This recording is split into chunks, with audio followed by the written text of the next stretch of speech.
اب یصلی تو حضور پر جو وحشت تھی اور حضرت ابو بکر صدیق کی آواز کو جب آپ نے سنا تو وہ وحشت آپ کی ختم ہوئی، اور ایک مانوس آواز جو آپ کے کان میں ہوئی ادھر دھیان گیا، تو یصلی کا جو معنی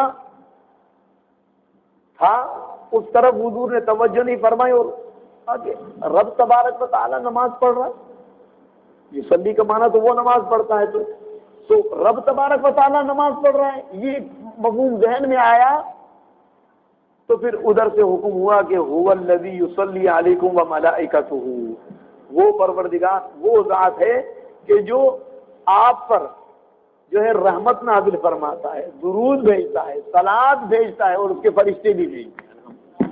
تو علماء نے لکھا یہ بھی کہ وحشت کا طاری ہونا یہ اس بات پر دلیل ہے کہ حضور کا یہ سفر یہ جسمانی تھا، کیونکہ روح کو کہاں سے وحشت آنی، روح کو تو کوئی وحشت نہیں، روحانی طور پر تو کوئی ایسی بات نہیں، تو یہ وحشت کا طاری ہونا یہ بھی اس بات پر دلیل ہے کہ حضور کا یہ سفر جسمانی تھا۔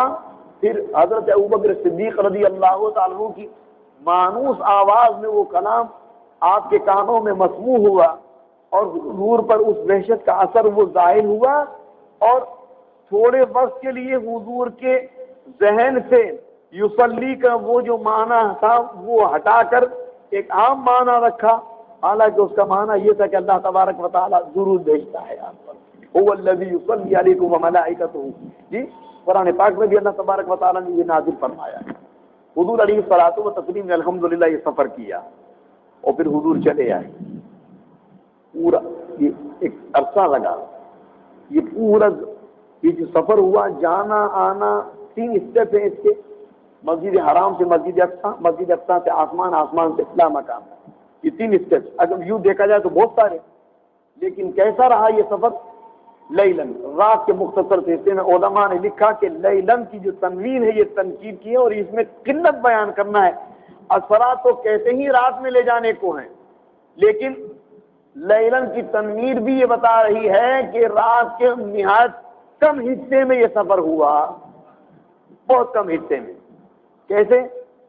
علامہ کاظمی صاحب علیہ الرحمٰن نے لکھا اور خوب لکھا کہ حضور صلی اللہ تعالی علیہ وسلم جب سفر کر کے واپس آئے تو جو وضو فرمایا تھا، تو وضو اعضائے وضو سے جو پانی بہا تھا، جی وہ پانی کا سیلان ابھی باقی تھا، بستر اقدس کی جو حرارت تھی وہ حرارت ابھی باقی تھی، اور دولت قدے کی جو دروازے کی آپ کے کاشانے کے دروازے کی جو کنڈی تھی جو ہل رہی تھی اس کی حرکت ابھی باقی تھی، حضور جا کر کے آ گئے تھے۔ اللہ اکبر۔ تو یہ کیسے ہوا؟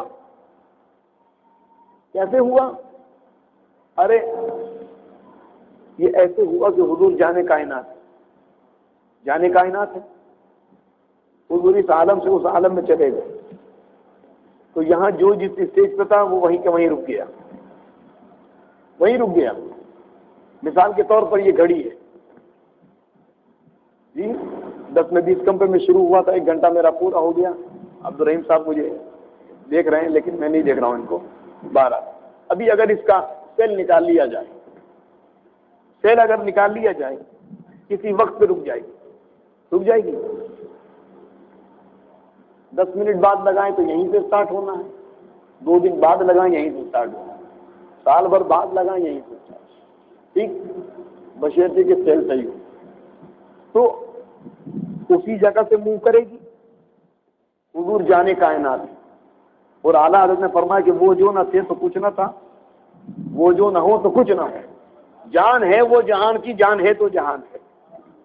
حضور تشریف لے گئے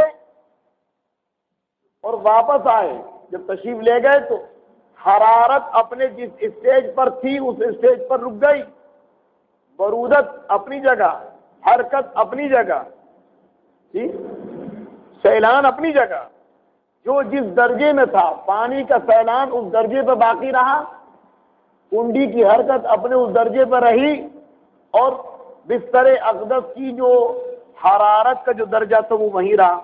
حضور جب جا کر تشریف لے آئے، اللہ اکبر کبیرہ، وہیں سے پھر سارے معاملات اسٹارٹ ہو گئے۔ اور پھر حضور علیہ الصلوۃ والتسلیم نے آ کر جب اعلان فرمایا تو ماننے والوں نے مانا. حضور کو یہ تھا کہ اس کی تصدیق کرے گا کون؟ پروردگار نے فرمایا جاؤ ابو بکر اس کی تصدیق کریں گے. الحمدللہ. صدیق اکبر رضی اللہ عنہ. لوگ دوڑے دوڑے آئے, کہنے لگے کہ ابو بکر دیکھو دیکھو دیکھو تمہارے صاحب نے آج بڑی عجیب بات کی. پہلے تو کہا کوئی تم مانتے ہو اس بات کو کہ کوئی آدمی یہ سفر کرے, وہ اتنی رات کے مختصر رشتے میں یہاں سے وہاں چلا جائے؟ کہا کہ اچھا یہ بتاؤ کہاں کتنے؟ کہا وہ تمہارے صاحب ہے نا, وہ جن کے ساتھ تم سارا دن رات رہتے ہو, انہوں نے تو کہا ہے یہ. اچھا انہوں نے کہا ہے تو میں مانتا ہوں انہوں نے صحیح کہا. اور تم جیسے سمجھدار آدمی, تم جیسا سمجھدار ذی ہوش آدمی یہ مانتا ہے کہ رات کے مختصر سے حصے میں آدمی اتنا طویل سفر کر کے آ جائے؟ کہاں ارے تم تو یہ بات کرتے ہو, یہ تو بڑی معمولی سی بات ہے, میں تو رات و دن اس سے بڑے بڑے معاملات کی تصدیق کرتا ہوں ان کے. اللہ اکبر.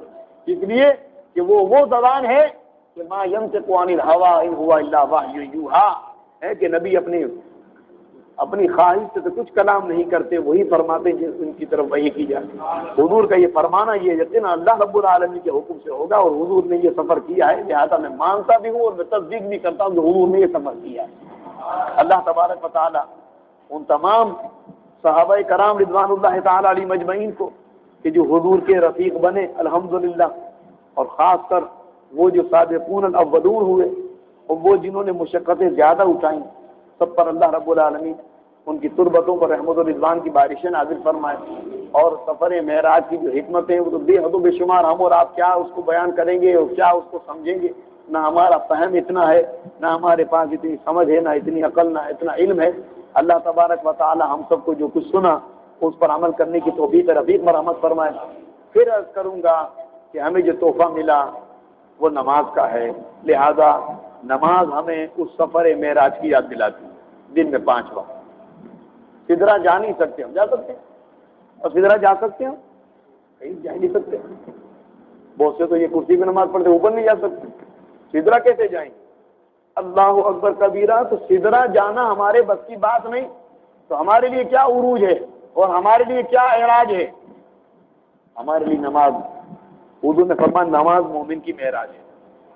اس لیے کہ جب بندہ نماز میں ہوتا ہے وہ کہتا ہے التحیات للہ والصلوات والطیبات, ہر قسم کی عبادت مالی بدنی سب اے اللہ تیرے لیے.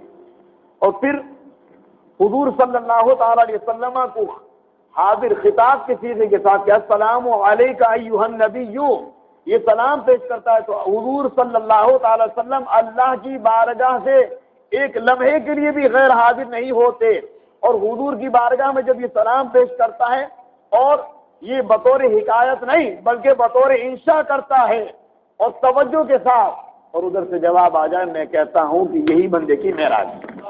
یہ نماز مقبول ہو گئی, یہ نماز بندے کی معراج. یا رسول اللہ, تو بندے مومن کے لیے نماز معراج ہے. اپنی اس معراج کو کیوں ضائع کرتے جی؟ نماز کی پابندی کریں, نماز پڑھیں وقت پر. ان الصلاۃ کانت علی المؤمنین کتابا موقوتا. حضور سے پوچھا گیا سب سے اچھا عمل کیا ہے؟ فرمایا سب سے بہتر عمل, پسندیدہ عمل یہ ہے کہ نماز کو اس کے وقت پر ادا کیا جائے. بس اللہ تعالی ہم سب کو 5 وقتہ نماز با جماعت ادا کرنے کی توفیق عطا فرمائے. اور جو کچھ سنا اور ہمارے بیان کرنے میں جو اگر کوئی لغزش کوئی کوتاہی ہو گئی تو پروردگار اپنے فضل و کرم سے معافی فرما دے اور اس کو ہمارے لیے کفارہ سیئات بنا دے. آمین آمین آمین بجاہ سید المرسلین صلی اللہ تعالی علیہ وسلم.